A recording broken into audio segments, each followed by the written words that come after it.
நாரி நாத்தம் எடுத்து 4 கட்சிக்கு மேலே மாறி நாரவாயன் என்று பேர் எடுத்து இன்றைக்கு சமூக வலைதளத்தில் அவமானப்பட்டு அசிங்கப்பட்டு கிடக்கிற உனக்கே அவ்வளோ இருந்துச்சுன்னா எங்களுக்கு எவ்வளோ இருக்கும்?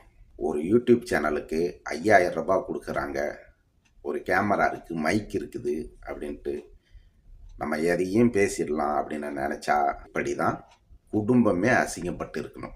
அண்ணன் சாட்டை துரைமுருகனை அண்ணன் செந்தமயன் சீமான் அவர்கள் சாட்டை துரைமுருகன் வீட்டுக்குள் நுழையாமல் பார்த்துக்கணும் அப்படின்ட்டு ஒரு தேவையற்ற ஒரு அநாகரிகமான ஒரு பேச்சை பேசியதற்கு அண்ணன் துரைமுருகன் பதிலடி கொடுத்தாரு. எப்படி தெரியுமா? ஒரே கட்சியில் இருக்கிற என் வீட்டில் அண்ணன் சீமான் நுழைஞ்சிடக்கூடாது அப்படின்ட்டு சொல்கிற நீயே 5 கட்சி மாறி வந்தியே, 5 கட்சி தலைவனும் உன் வீட்டுக்குள்ளார வந்தாரான்ட்டு கேட்டார். இதை விட ஒரு அவமானம், ஒரு அசிங்கம் தேவையா உனக்கு? வயசான காலத்தில் ஏதோ போய் சேர்ந்த கட்சி வளர்ச்சிக்காக ஏதாவது பேசி உழைக்கலான்றதை விட்டுட்டு தேவையில்லாத நாம் தமிழர் கட்சியை சீண்டி இப்படி சின்னாபனமாகறியே ஆஞ்சில் சம்பத்து. வயசுக்கு இது தேவையா? வேணாம், வச்சு செஞ்சு விட்ருவாங்க நாம் தமிழர் கட்சிக்காரங்க. பார்த்துக்கிட்டு தானே இருக்க. எங்கேயாவது வாய் திறக்க முடியுதா? கேட்குற கேள்விக்கு உன்னால் பதில் சொல்ல முடியுதா? அண்ணன் சாட்டை துரைமுருகன் சொன்ன பதில் எப்படி தெரியுமா இருந்துச்சு?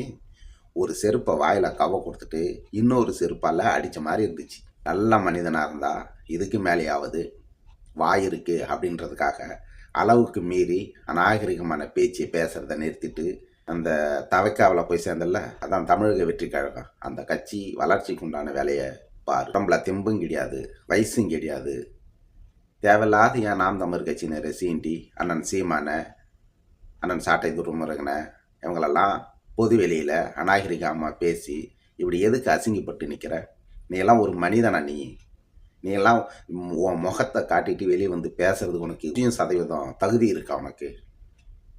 உனக்குன்னு ஒரு கொள்கை இருக்கா? கோட்பாடு இருக்கா? நிலைப்பாடு இருக்கா? என்ன இருக்குது உனக்குன்னு? நீ இன்னைக்கு சொல்கிற 2026 தேர்தலுக்கு பிறகு நாம் தமிழ் கட்சி இருக்காதுன்ட்டு. கடைசி தமிழன் இருக்கிற வரைக்கும் நாம் தமிழ் கட்சி இருக்கும். சரியா? வாயை வாடகைக்கு விட்டோமா, வருகின்ற வருமானத்தில் சொகுசாக வாழ்ந்தமான்றதோடு நிறுத்திக்கணும். தேவையில்லாத நாம் தமிழர் கட்சியினரையும் அண்ணன் சீமானையோ அண்ணன் சாட்டை துரைமுருகனையோ பேசின சமூக வலைத்தளத்தில் நாராக கிழிச்சு காய போட்டுருவாங்க. உன் வயசுக்கு தகுந்த மரியாதையோட நீ நடந்துக்க. உன்னை மாதிரி கொடுக்குற காசுக்காக கட்சி மாறுறவனாடா நாங்கள்லாம். கொண்ட கொள்கைக்கு உண்மைக்கு நேர்மையுமா நிற்கிறோம். எங்களை பார்த்து பேசுறதுக்கு உனக்கு என்ன தகுதி இருக்குது? திமுகவில் இருந்த, மதிமுகவுக்கு போன, சசிகலா கூட போனேன், டிடிவி தினகரன் கூட போனேன், அதிமுகவுக்கு போனேன், மறுபடியும் திமுகவுக்கு வந்தேன், இப்போ தவேகாவுக்கு போயிருக்கிறேன். நீ எல்லாம் ஒரு மனுஷனா? உனக்கெல்லாம் என்ன கொள்கை இருக்குது, கோட்பாடு இருக்குது, என்ன நிலைத்தன்மை இருக்குது? நாளுக்கு ஒரு வேஷம், நேரத்துக்கு ஒரு பேச்சு, நாய் பிழைக்கிற மாதிரி எங்கே சாப்பாடு வச்சுட்டு கூட்டமோ அந்த வீட்டில் போய் சாப்பிட்ற மாதிரி அரசியலை நீ செஞ்சுக்கிட்டு இருக்கிற அரசியல் வியாபாரி வாடகை வாயனி. இதெல்லாம் நாம் தமிழ் கட்சி பற்றியோ அண்ணன் சீமானை பற்றியோ அவமானம் படுற மாதிரி பொதுத்தளத்தில் பேசிக்கிட்டு இருக்க. இப்படியே பேசிக்கிட்டு இருந்தானே இன்னும் அசிங்கமாக பேசுகிற மாதிரி வரும். நாஞ்சில் சம்பத் அவர்களே, நாவடக்கத்தோடு உங்களது கட்சி பணியை பார்த்துக்கிட்டு கடந்து போனால் அது உங்களுடைய வயதுக்கும் உங்களுடைய அனுபவத்துக்கும் நல்லது. இல்லை என்றால் அசிங்கப்பட்டு அவமானப்பட்டு நிற்கின்ற அளவிற்கு சமூக வலைத்தளத்தில் நாங்கள் உங்களுக்கு பதில் சொல்கிற மாதிரி வரும். நன்றி.